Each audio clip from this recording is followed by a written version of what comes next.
Shqipëria është kualifikuar zyrtarisht për herë të parë në play-offin e botrorit, duke parë faktin se me Anglinë do të luhet për prestigjin nga kuqezinjt dhe vendi i dytë është arritur matematikisht, koha shtesë ka menduar që të jap notat e një mëdhëqes titullare më të përdorur nga Silvinho gjatë këtyre kualifikueseve historike.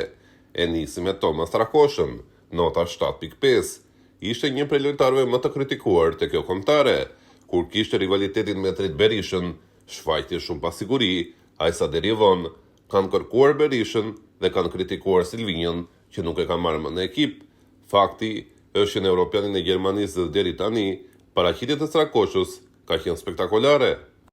Vetëm 3 gola të pësuar në 7 ndeshje, 2 kundër Anglisë, ku shpëtoi shumë të tjera dhe 1 kundër Letonisë në përgjumin e ekipit, e pamundur të evitoj, ka bërë mrekulli në 2 ndeshje direkte që i kemi luajtur me Serbinë, 2 finalet tona, i mohoi 1 gol të sigurt Mitrovic në Air Albania dhe ishte po aq fantastik edhe në ndeshjen e kthimit. Nëse më parë Thomas Rakosha ishte thjesht djali i Fotos Rakoshës, tani ai është Thomas Rakosha. Edhe kjo është një arritje e madhe përpara se të themi se nëse do të kalojmë në botror, atëherë po, tani është ende e errët. Mario Mitaj, nota 8.5. Gjithmonë flasim për talente, por nëse ka një lojtar që ka justifikuar këtë fjalë nga dita e parë në ditën e fundit, është vetëm Mario Mitaj, gjithmonë fantastik, i pazvendësueshëm dhe një kalibër tjetër. E vetmja ndeshje që Shqipëria ka humbur në grup ka qenë pa Mario Mitaj në ekip. Sigurisht, jo se prezenca e Mitaj kundër Anglisë do të përmbysë historinë e ndeshjes, por e sigurt është se do të kishim dalë më shumë në sulm. Është i vetmi lojtar që mund të prishë ekuilibrin dhe repartet e kundërshtarëve, duke shmangur nga 3 lojtarë kundërshtarë, me qetësi absolute. Berat Gjimshiti, nota 8. Kapiteni duhet i heqim vetëm kampelen.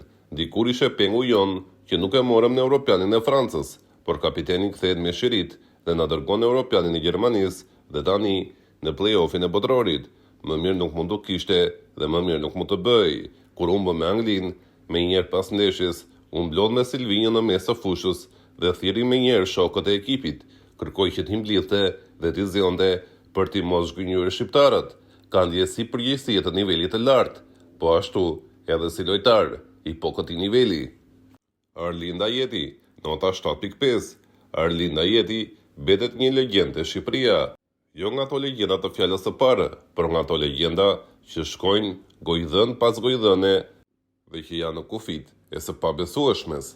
Kap nivelet më të larta në ekip, më pas harohet dhe flitet për të ardhurën superiore, ku shumë kush e quajti me karrierë të mbyllur dhe tani merr vendin e titullarit e Shqipëria e botrorit.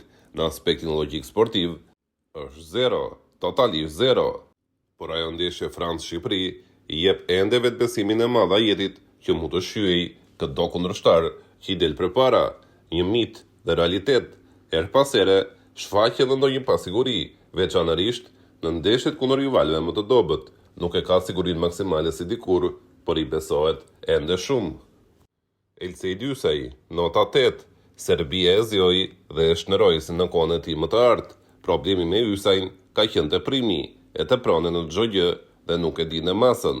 Ai u duket çudi që Ysaj u kthye në nivelin më të lartë të Shqipëria pasi u përjashtua te Lazio, një profesionist futbolli do ta quante të pamundur që kjo të ndodhte. Ysaj luante më keq te Shqipëria kur luante në Serie A dhe po shkëlqente Shqipëria kur u përjashtua nga fusha në Serie A. Serbia e zjoi në ndjesinë e përgjegjësisë, kapi thelbin e masës dhe arriti në nivelin që të fitoj dashurinë e të gjithë tifozëve, atyre që më parë kërkonin largimin e tij nga kombëtarja.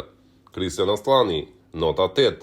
Ndihmësi Reyes, Porini u çudit me të se si nuk është zhvilluar më shumë që pas atij superpotenciali që tregoi në fillim, potencial që e bëri ta blinde edhe Interi, për fat të keq. Qëndrimi për shumë kohë në stolin e Interit e bëri që të humbasi pak nuhatjen me fushën. Kjo është arsyeja që Aslani edhe kur luan mirë, prap ka diçka të vogël që nuk shkon ashtu siç duhet me të, si ndeshja e fundit me Andorën.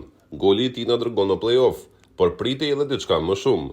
Pasimet e gjata janë pika e tij më e fortë, ashtu si edhe goditjet me të dyja këmbët, por nuk e ka shprehur ende kapacitetin e tij maksimal.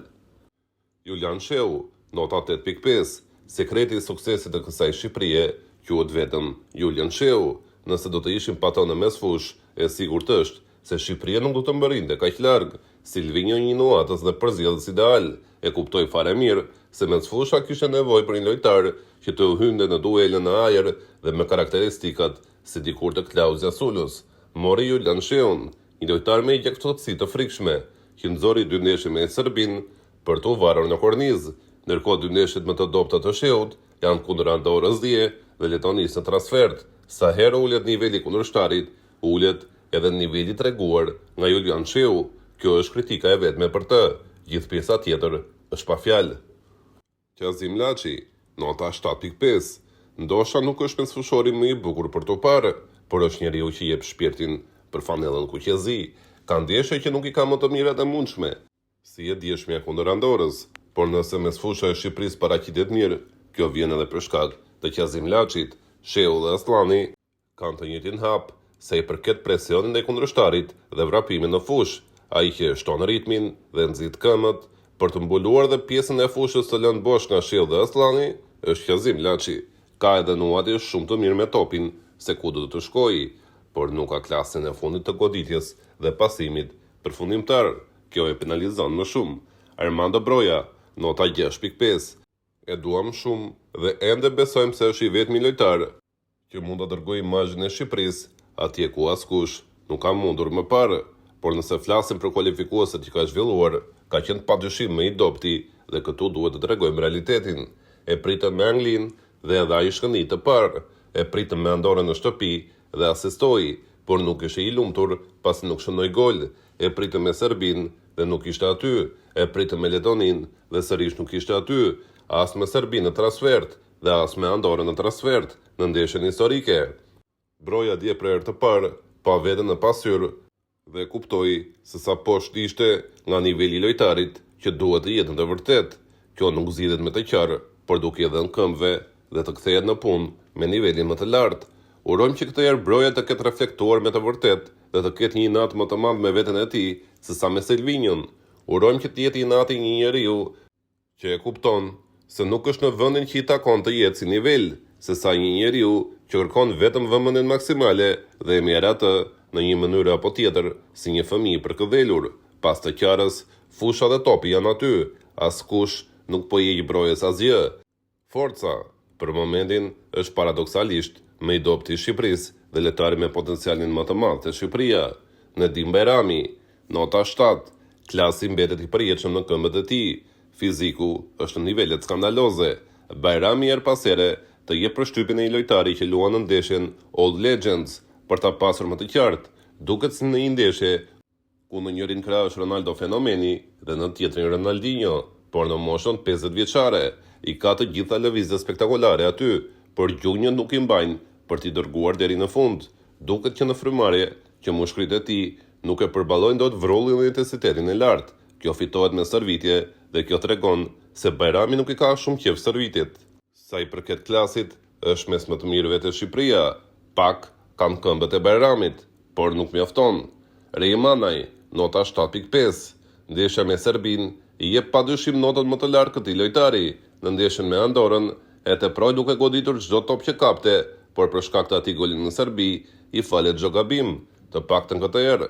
Në përgjithësi Manda nuk ka bërë ndeshje të këqija, por ajo që i mungon këtij njeriu është arkimi i fundit i topit, se si të shkojë në rrjet, pak më shumë fantazi në goditjen e fundit.